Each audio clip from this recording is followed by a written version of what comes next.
प्रमाणादर्थ संसिद्धिस्तदा भासाद्विपर्यय इति वक्षेतयोर्लक्ष्म सिद्धमल्पम लगीयस।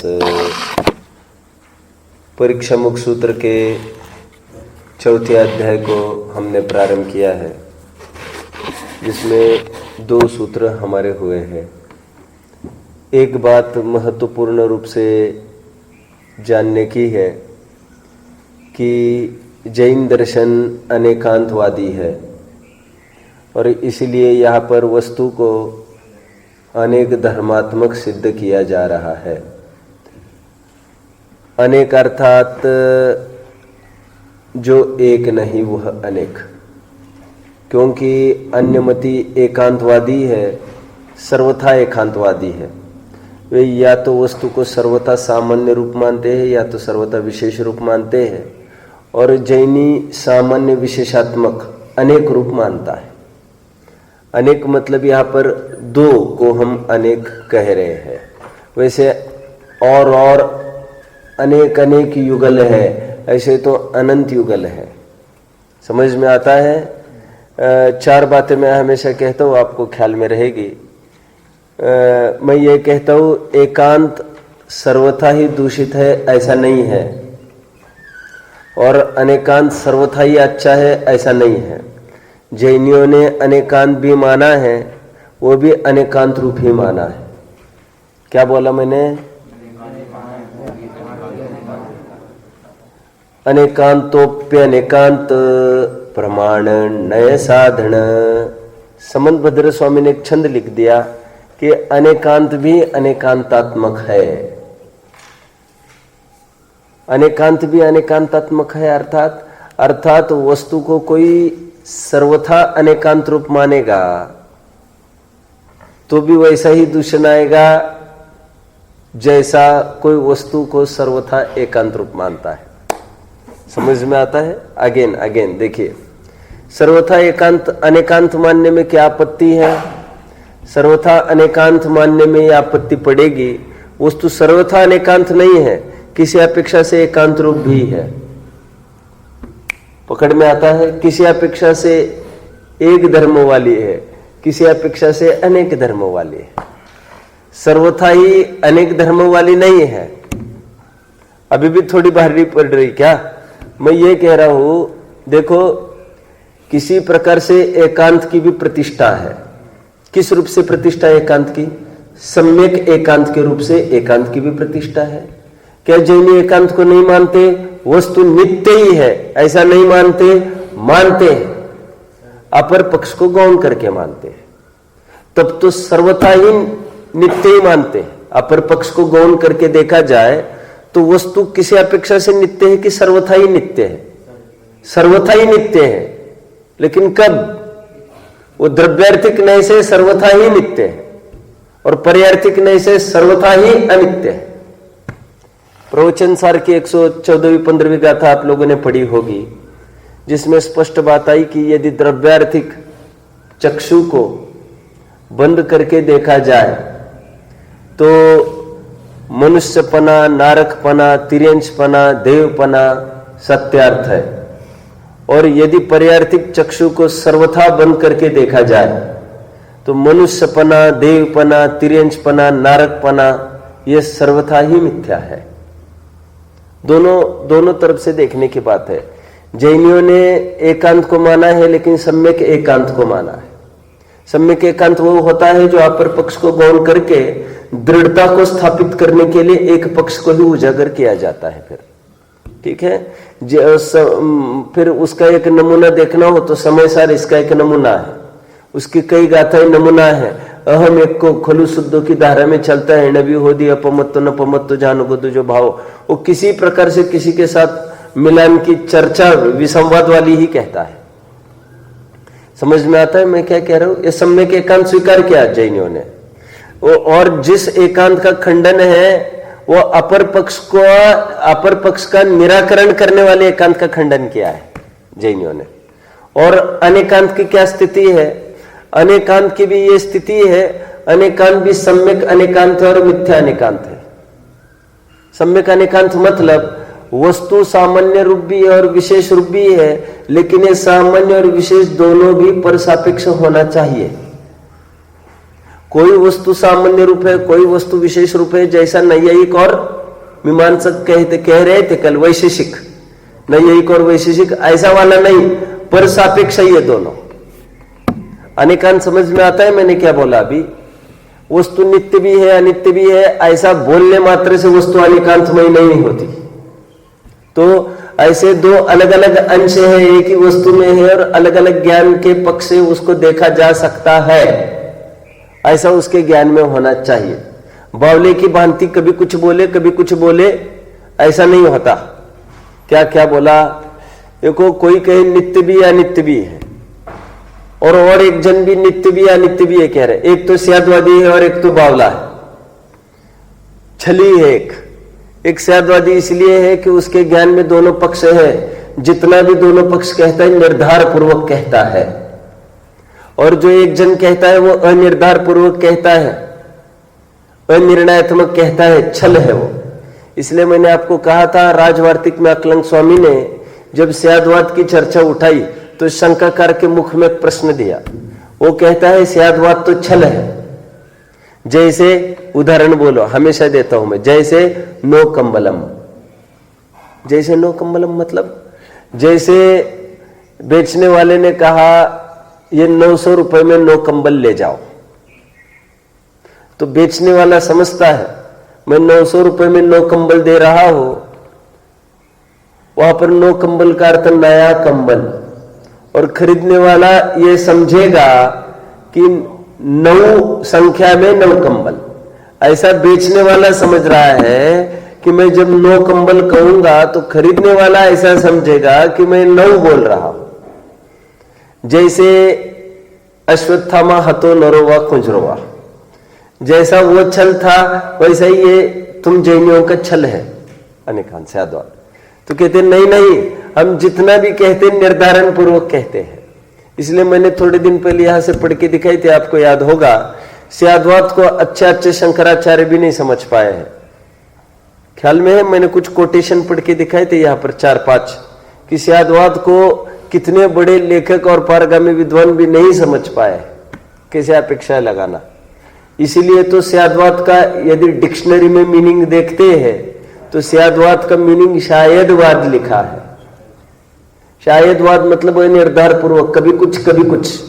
ये अनिर्धार पूर्वक कभी कुछ नहीं है, बोथ एट ए टाइम और इन द सेम ऑब्जेक्ट, दोनों एक ही वस्तु में एक ही समय में, लेकिन वो तरकीब से देखना पड़ता है। जब एक आंख बंद होगी तो दूसरी आंख खुलेगी, दूसरी बंद होगी तो पहली खुलेगी। ये ऐसा प्रक्रिया है इसकी, समझ में आता है। और प्रमाण के माध्यम से दोनों देखे जाते हैं। मैं हमेशा आपको कहा है वस्तु की प्रतिष्ठा यदि होनी हो तो परस्पर विरोधी धर्म चाहिए। हमें आपको एक उदाहरण दिया हूं मैं, 1 साल पहले 2-4 उदाहरण एक साथ दिए थे। क्या ऐसी कोई ट्रिक है आपके पास? अभी आप पकड़ भी लिए होंगे वैसे, क्यों? ये पानी है, पानी ग्लास में, आधी ग्लास, और ऐसा रखा है तो उसमें तो कोई अवसर ही नहीं है, लीकेज नहीं है वैसे ग्लास, तो 2 दिन के बाद तो उतना को उतना पानी दिखेगा ही। लेकिन ग्लास उल्टी करो तो, ग्लास यदि उल्टी करो तो क्या होगा अक्षत? कुछ तो बोलो ना। नहीं गिरेगा, बिल्कुल एक बूंद भी नहीं गिरेगा। क्या करना पड़ेगा? उसको घुमाते जाओ, होता है ना, उसको गोल गोल गोल घुमाते हैं आधी गिलास पानी को, पूरी गिलास पानी को इतनी जोर से घुमाना उसमें कि वो एक बूंद भी पानी नहीं गिरता। तो कितनी बार ऐसी स्टेजेस बनती है कि बिल्कुल ऊपर है, उसकी फोटो खींची जाए गिलास की तो बराबर फोटो कैसी दिखेगी? बराबर उल्टी है, दिखेगी कि नहीं दिखेगी? और वो नहीं गिर रहा है पानी। ये पानी प्रतिष्ठा को प्राप्त है वहां पर। क्यों प्राप्त है? क्योंकि उसमें मोशन है अभी। और ऐसा तो भाई साइकिल है, साइकिल ऐसी खड़ी रह सकती है कि बिना स्टैंड के? खड़ी रह सकती है बिना स्टैंड के साइकिल? हाँ, एक जगह नहीं रह सकती, चलते चलते तो रहती ही है। उसको निरंतर मोशन में रखो तो बराबर वो चलती है। वो मृत्यु गोल होता है ना सर्कस में, मृत्यु गोल देखा है आपने? वो 2 व्हीलर चलाता रहता है, तो फिर जैसे ग्लास घुमाने का उदाहरण दिया वैसे 2 व्हीलर घुमाता रहता है। वो किसी ने देखा है क्या? नहीं देखा? कितने जन ने देखा? हाथ ऊपर करो। मौत का कुआं कहते हैं उसको। नहीं देखा तुमने? तुमने कहा देखा? तुम दिखा, तुम कहीं भोपाल ले जाओगे इसको। देखा है? कहां पर देखा है? मेले में। चलो अभी क्या मालूम इसने देखा है कि नहीं, लेकिन छोड़ो, इसमें भी कोई मुकदमा दर्ज नहीं हो सकता। मैं क्या कहना चाहता हूं इतनी देर? मैं ये कहना चाहता हूं प्रतिष्ठा क्यों हो गई उसको? क्योंकि निरंतर मोशन है।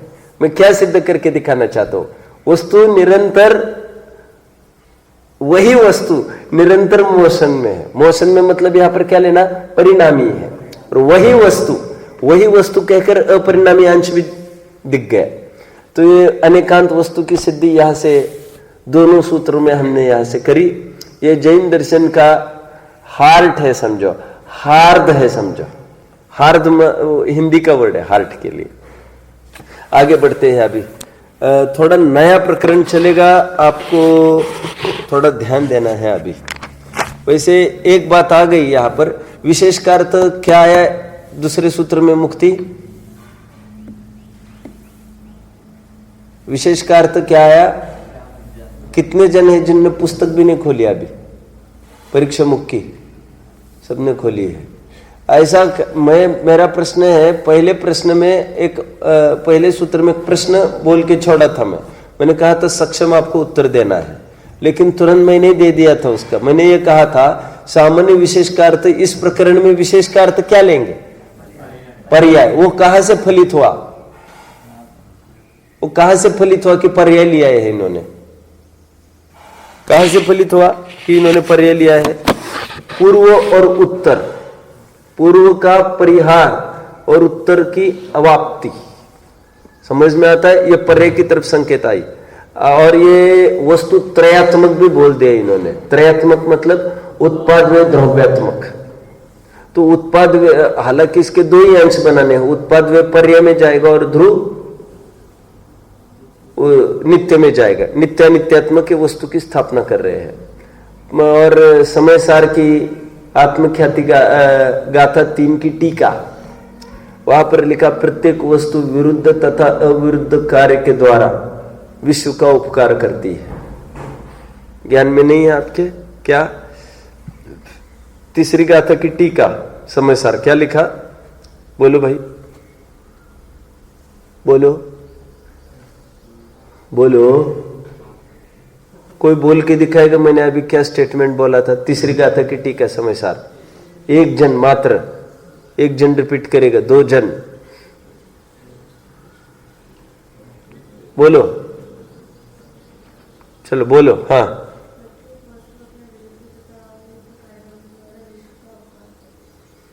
प्रत्येक द्रव्य अपने विरुद्ध तथा अविरुद्ध कार्य के द्वारा विश्व का उपकार करती है। ये बहुत फेमस स्लोगन है। ये क्या मतलब इसका? प्रत्येक वस्तु अपने विरुद्ध तथा अविरुद्ध कार्य के द्वारा विश्व का उपकार करती है। मतलब विरुद्ध तथा अविरुद्ध कार्य मतलब क्या? प्रत्येक वस्तु अपने विरुद्ध तथा अविरुद्ध कार्य के द्वारा। विरुद्ध और अविरुद्ध कार्य मतलब क्या? 2 कार्य है एक वस्तु में, एक विरुद्ध कार्य है, एक अविरुद्ध कार्य है। विरुद्ध कार्य उत्पाद व्यय को कहते हैं, पर्याय को विरुद्ध कार्य कहते हैं। विरुद्ध इसलिए कहते हैं क्योंकि उत्पाद व्यय परस्पर विरुद्ध है। और अविरुद्ध कार्य गुणों को कहते हैं, ध्रुव को कहते हैं। तो प्रत्येक वस्तु विरुद्ध तथा अविरुद्ध कार्य के द्वारा विश्व का उपकार करती है। मतलब अभी उसमें सब्स्टिट्यूट करके, फॉर्मूला में सब्स्टिट्यूट करके बोलो। प्रत्येक वस्तु गुण और पर्याय रूप अथवा प्रत्येक वस्तु ध्रुव पर्याय रूप रहकर विश्व का उपकार करती है। विश्व का उपकार कैसे करती है? प्रत्येक वस्तु उत्पाद व द्रव्यात्मक रहकर विश्व का कैसे उपकार करती है? प्रत्येक विश्व का उपकार करती है। कोई वस्तु अन्य वस्तु रूप होती नहीं, ये उपकार करती है। क्योंकि उस प्रत्येक द्रव्य अपना अपने रूप बनी रहेगी और कार्य भी करेगी, अपना ही करेगी। तो पर को अवसर नहीं इसका कार्य करने का, इसको अवसर नहीं पर का कार्य करने का। कोई किसी में शंकर को प्राप्त नहीं होगा, मिलेगा घुसेगा नहीं, सुंदरता खंडित नहीं होगी।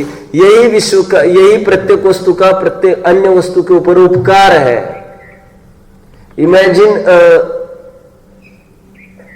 6 लेन रोड या 10 लेन रोड, जो भी कोई विकसित हुआ होगा, जहां पर सभी गाड़ीज अपने अपने नियत स्पीड में चल रही है। कोई 60 में, कोई 160 में, कोई 260 में, एक नियत अपने अपने स्पीड में। तो कोई किसी लेन में नहीं घुसता। ये प्रत्येक एक गाड़ी का, बोलो, समस्त गाड़ियों पर उपकार। कैसे उपकार है? एक भी गाड़ी यहां वहां हुई, एक भी गाड़ी ये दूसरे इसमें चली गई, अब उन्होंने तो प्रोग्राम सेट करके छोड़ दिया। मैं तो सुना है, मैं जानता नहीं, विदेश में ऐसा होता है, कहते एक प्रोग्राम करके सेट कर दिया कि 160 स्पीड पर ये लेन है, ये इसी से गाड़ी चलेगी, बस वो अभी रुकेगी नहीं बीच में। उसमें फिर अचानक कुछ हो गया, बीच में कुछ आ गया, वो धड़ाधड़ एक ने 25 उड़ेगी फिर वो, क्योंकि उसमें सब प्रोग्राम सेट करके सो रहे हैं, अपना अपना टिफिन खा रहे, भोजन कर रहे, सब कर रहे। वो कोई ब्रेक और एक्सीलेटर का काम नहीं यहां पर। फिर वो बोलेगा जहां पर डेस्टिनेशन आने को है वो बोल देगा फिर वो अपना। समझ में आया? प्रत्येक गाड़ी अपने अपने नियत स्पीड में चलकर, बोलो, रास्ते के समस्त गाड़ियों का उपकार करती है। किस रूप से? स्वयं भी नहीं ठुकती और दूसरों को भी नहीं ठुकवाती। नहीं तो एक का गड़बड़ होना, सबका गड़बड़ होना है। समझ में आता है? मैं इतना क्यों सिद्ध कर रहा हूं? मनन क्यों प्रकरण क्यों चल रहा है? जो दो प्रकार की विशेषता होती है किसी वस्तु में, वो अपने दूसरों पर उपकार करते हैं, किसी में। सिद्धांत क्या है? अनेकांतात्मक वस्तु की सिद्धि चल रही है दोनों सूत्रों में। मैंने कहा यह आध्यात्मिक सूत्र है, बहुत महत्वपूर्ण सूत्र है। यह प्रकरण चल रहा है, ठीक है। और अभी अभी गुण को भी क्या संज्ञा दी है इन्होंने? कार्य। क्या संज्ञा दी गुण को भी? अब जानते होंगे सहवर्ती और क्रमवर्ती, ऐसे दो विशेषण है। क्या बोला आदिश? किसको है? किसको? सहवर्ती गुण को और क्रमवर्ती पर्याय को। सहभावी पर्याय और क्रमभावी पर्याय, दोनों को भी पर्याय संज्ञा है। कभी किसी ने सुना है? अरे उत्पन्न ध्वंसी को तो क्रमभावी पर्याय कहते हैं, और ज्ञान दर्शन आदि गुण है उनको सहभावी पर्याय कहते हैं। किसी ने कभी सुना है? मुक्ति नोट कर रही सब एक एक बात को। कई दफे बेटा, कई दफे प्रकरण चलते हैं अपने सामने, तो सुनिए अनसुनी नहीं, अभी की बात नहीं है, उसको गौर करना। क्रमभावी और सहभावी पर्याय, पॉइंट टू बी नोटेड ये है कि उसको भी पर्याय बोला जा सकता है। किसको? ध्रुव को। तुम परिणाम कहकर कहते हो सब, ध्रुव को परिणाम कैसे कह सकते हैं?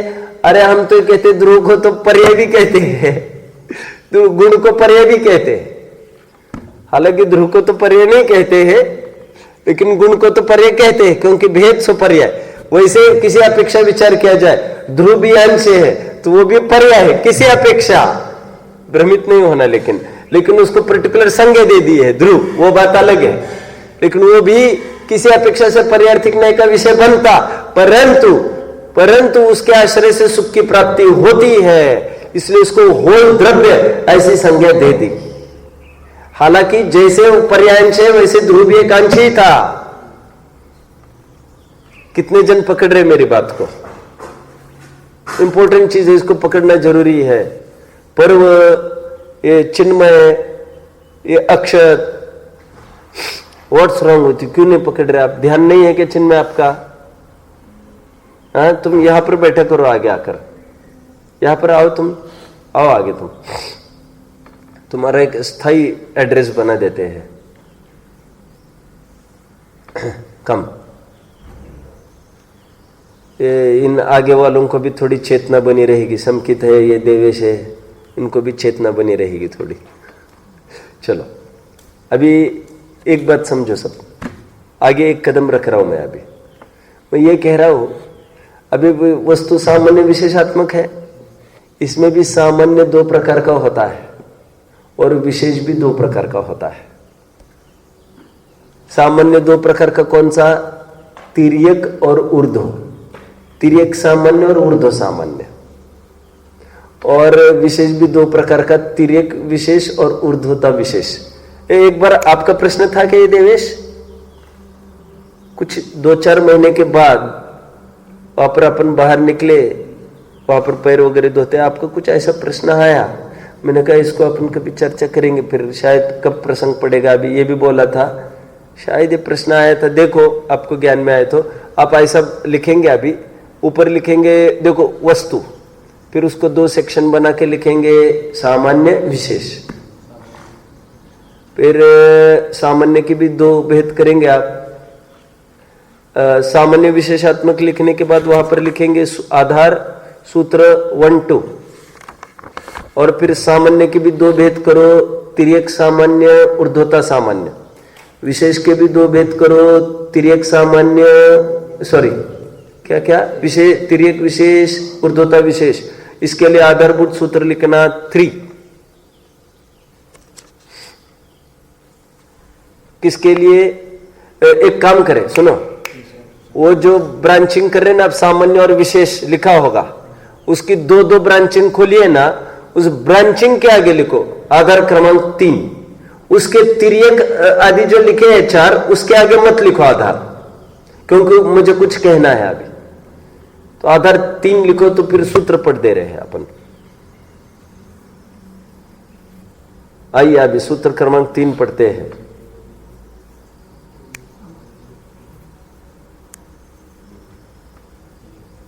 कौन पिछड़ गया? मनन समझ में आता है? मजा नहीं आ रहा है? What's wrong? हाँ, क्या हो गया चिन्मय? देखो ये चिन्मय कुछ बोला है तुम्हारे बारे में अभी अभी। अब कोई बात नहीं, ठीक है। देखो क्या कहते, तीसरा सूत्र देखिए, सामान्यम द्वेधा तिर्यगूर्ध्वता भेदात। तिर्यगूर्ध्वता भेदात। मैं सूत्र पढ़ता हूं फिर संधि विच्छेद करता हूं। सामान्यम द्वेधा तिर्यगूर्ध्वता भेदात। सामान्यम द्वेधा तिर्यक, ग हलंत होगा, ऊर्ध्वता भेदात। अभी इसका अर्थ करता हूं। सामान्य 2 प्रकार का है, तिर्यक और ऊर्ध्वता, ऊर्ध्व रूप।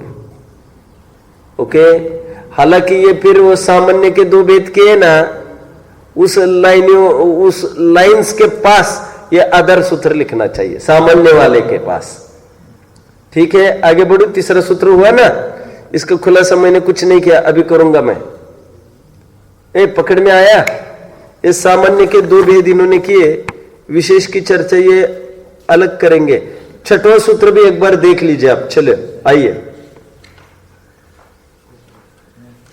6वां सूत्र देखिए, विशेषश्च मिल रहा है।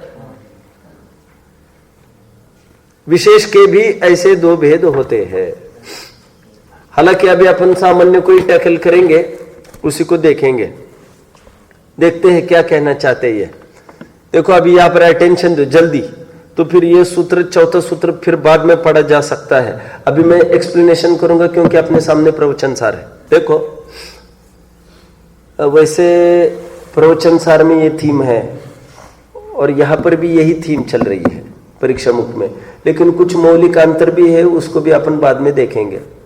क्या है तिर्यक सामान्य और तिर्यक विशेष, और क्या है ऊर्ध्वता सामान्य और ऊर्ध्वता विशेष, उसको देखना है।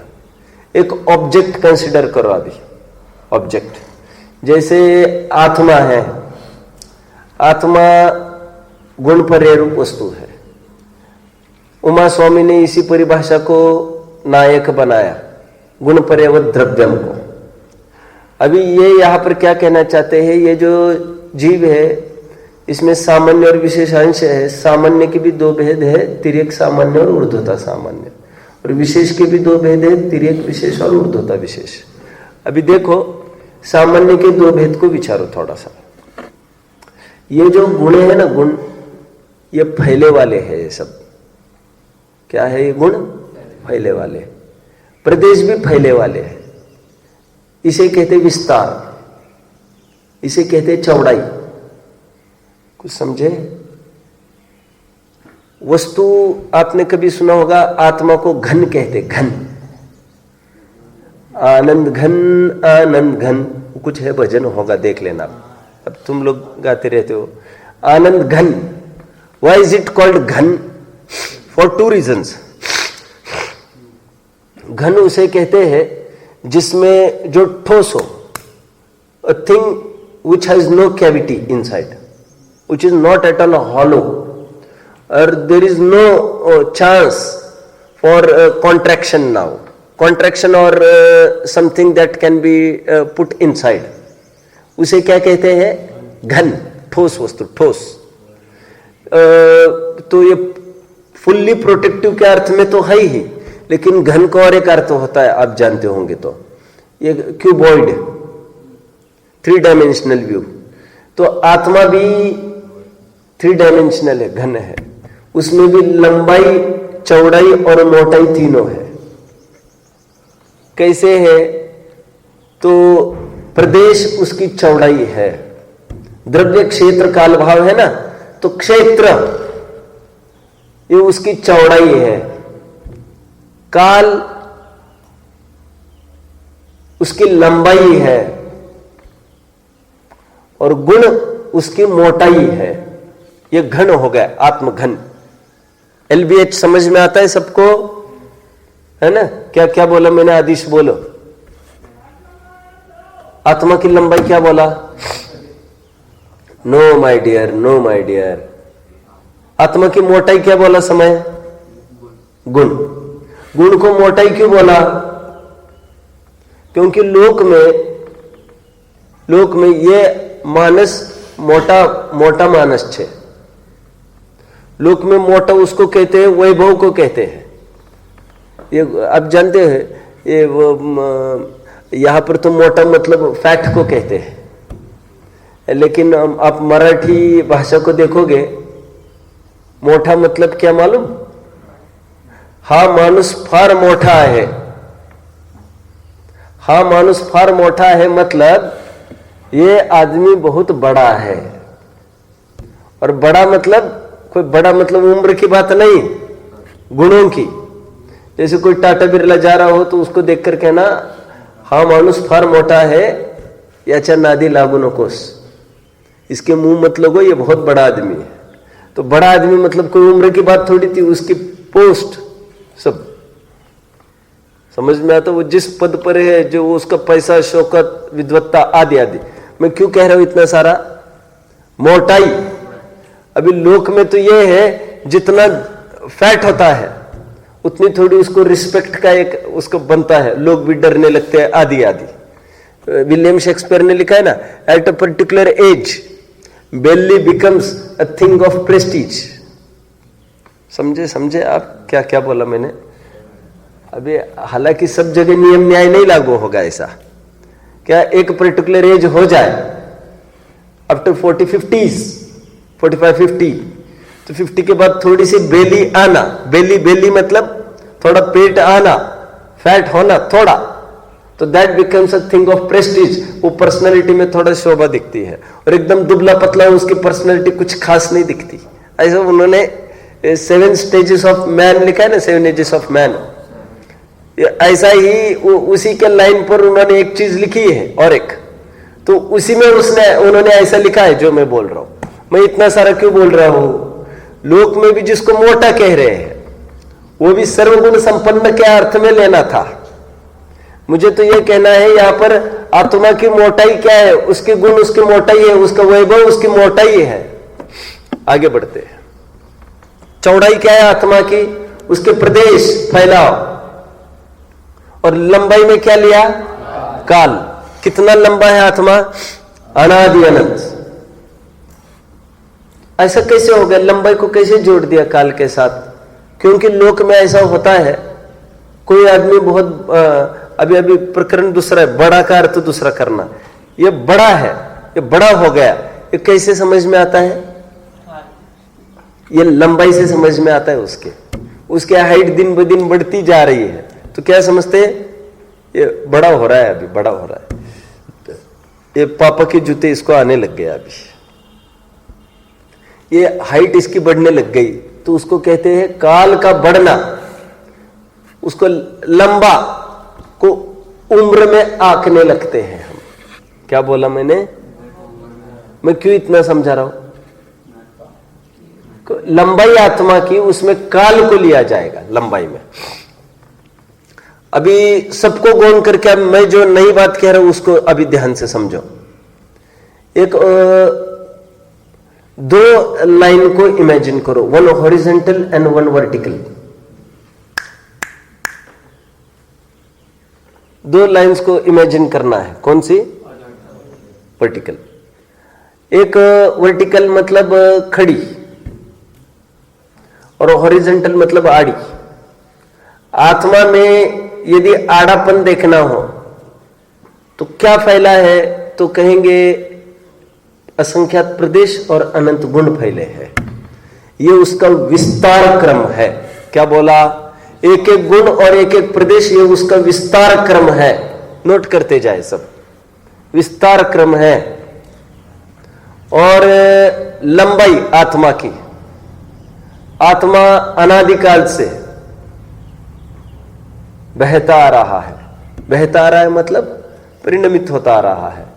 तो ये जो लंबाई देखी जा रही है, एक खड़ापन देखा जा रहा है, उसकी एक एक पर्याय, उसको कहेंगे प्रवाह क्रम। क्या कहेंगे? हमने दो बातें देखी अभी अभी। कौन कौन सी देखी? सिद्धांत विस्तार क्रम और एक तो प्रवाह क्रम। समझ में आता है? प्रवाह क्रम को और एक विस्तार क्रम को नहीं, प्रवाह क्रम को और एक वर्ड है प्रवचन सार का, आयत क्रम। क्या कहेंगे? आयत मतलब होता है लंबाई। Do you know why is आयत कॉल्ड आयत? व्हाट इज आयत? व्हाट इज आयत? भारी पढ़ रहे क्या थोड़ा आज के विषय? हाँ, नहीं ना पढ़ रहे? कितने जन को इजी हो रहा है? ऐसी कोई बात नहीं है, सिंप्लीफाई तो और करने ही वाला हूं मैं। आयत मतलब क्या? आयत वेरी रॉन्ग माय डियर। आयत किसे कहते हैं? रेक्टेंगल को कहते हैं आयत? पता नहीं। आयत रेक्टेंगल को कहते हैं, सब समझो। स्क्वायर को चौकोन कहते हैं। तुम तो सासने वाला है ना? हाँ, तो उसको क्या कहते हैं? पैरेललोग्राम को भी कह सकेंगे आयत। कौन सा चतुर्भुज होता है? तुम दूसरा हिंदी का है, तो बोलना कुछ। हाँ, जिसको चारे क्या?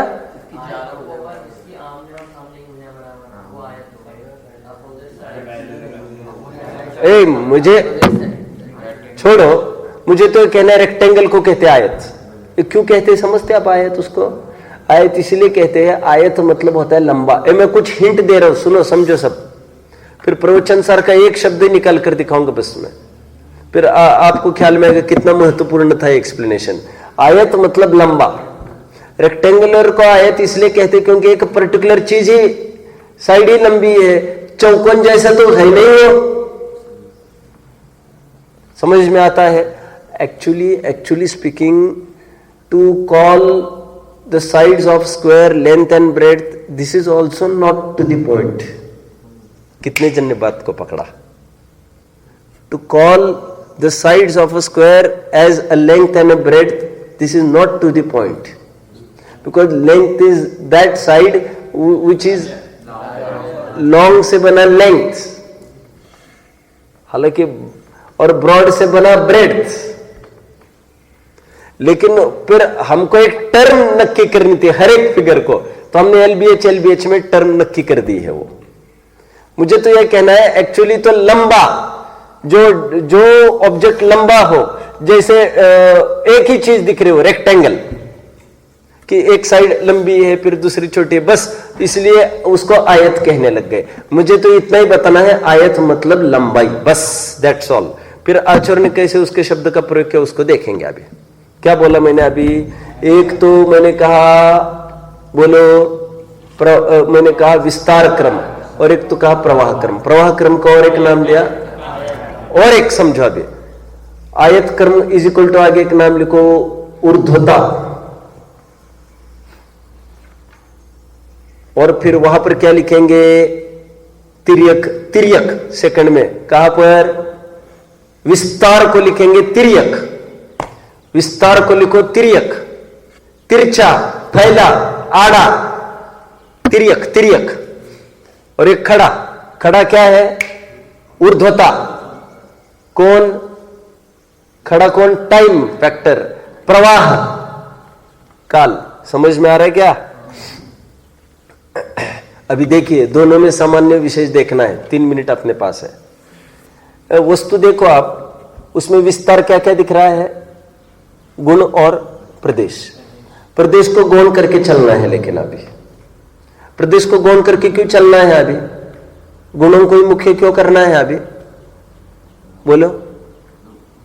अभी वो जो प्रकरण चला था, मैं मोटाई को गुण कह रहा था और चौड़ाई को क्षेत्र कह रहा था, वो अपेक्षा भी खत्म हुई। अभी मैं गुण को भी चौड़ाई नहीं डाल रहा हूं, क्योंकि वो भी फैले हैं एक प्रकार से।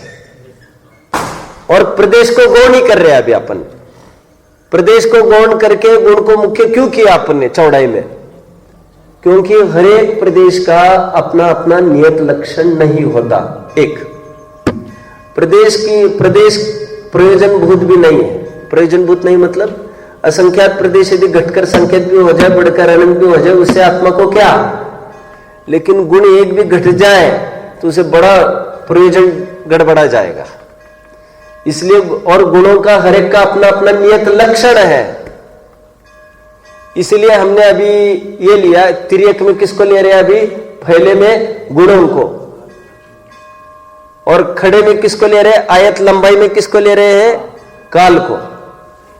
अभी देखिए ऑब्जेक्ट को आप निहारो, आत्मा को, गुण सब फैले हैं। ये ज्ञान दर्शन आदि चारित्र वीर आदि ये है, इनकी डिफरेंस की तरफ ध्यान दो। इसको कहेंगे तिर्यक विशेष।